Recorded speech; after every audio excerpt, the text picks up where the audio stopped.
Hello, my name is Priscilla Ponsa, and for my market research, I wasn't sure if I wanted to focus more on the genre of R&B or hip hop. But through my market research, I found out that it was easier for me to do the genre of hip hop for my magazine rather than R&B, because in terms of R&B, does not have much market in the UK, while it's in America, as most of them are based in America rather than the UK. So I came to the decision to focus on hip hop instead of R&B. The genre of R&B and hip hop are very similar, whereby artists nowadays can go into both genres. There are a lot of there are a lot of record labels that are based in America rather than in the UK, and artists as well. So it would have been harder for me to find artists to feature in my magazine. This is just a brief history of the genre of hip hop. So it originated from with African Americans, so black people. It led to the development of rap music. It consists of rhyming speech that is chanted. So it has created its own culture. So you have a culture called the hip hop culture, which has introduced like DJing, breakdancing, and graffiti style writing. In the 1980s and the early 1990s, hip hop had its peak, so that's when it was the most popular out of all the other music genres. These are just current artists in the UK. You have Labyrinth. His genre is R&B and hip hop, and he does a bit of soul. His labels are that he signed to are RCA Records and Psycho. So Psycho is owned by Simon Cowell. He was signed to Psycho in June 2010. And then you have Rizzle Kicks. Rizzle Kicks, the main genres are just hip hop. The labels that they signed to is Island Records, and Island Records is you have one based in America and there's some based in Germany, so it's come like worldwide almost. So Rizzle Kicks was signed in 2011. These are just the major labels in hip hop. So you have Island Records, which I mentioned before about the fact that they've kind of gone global in terms of they have different distributors as well. You have Def Jam. Def Jam was started by Demain Dupree.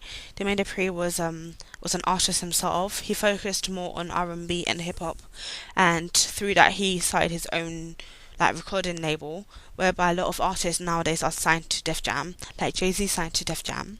You have the Universal Music Group, and then you have the Warner Brothers, and you have EMI, you have RCA Records, you have Sony Records, which is co-owned by BMG Records.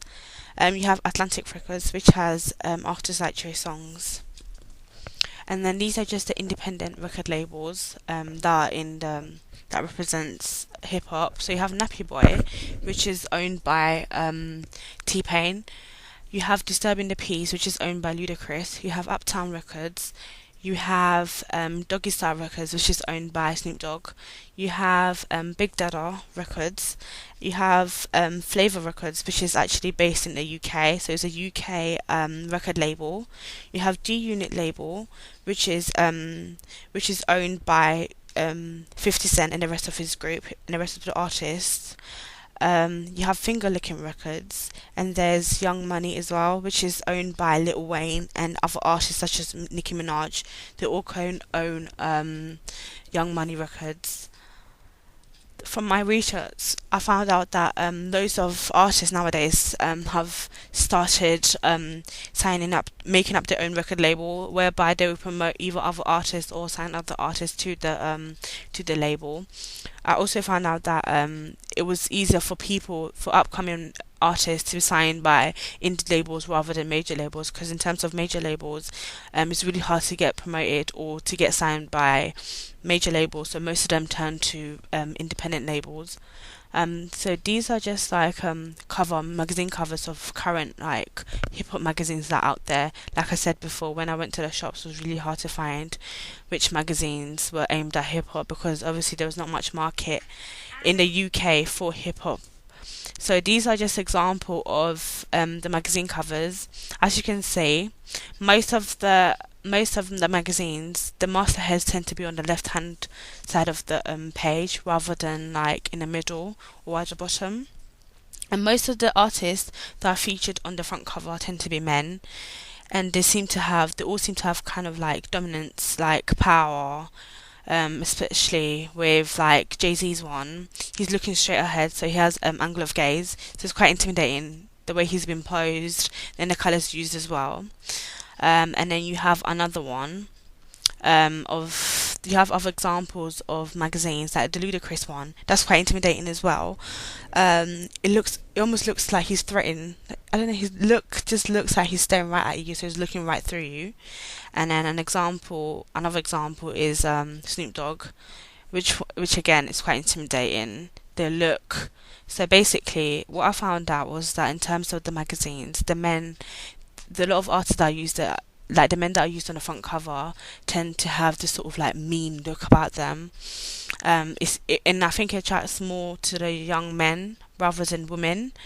This is because of like the pose, like which they've been placed in, the colors that I use. Like in terms of Jay Z's one, the colors that I used are gold, black, and white, which kind of links to the hip hop theme because it's all about bling, getting money, and stuff. In terms of XSL, the colors that are mostly used are red, which again assets like power, and a lot of white are used as well.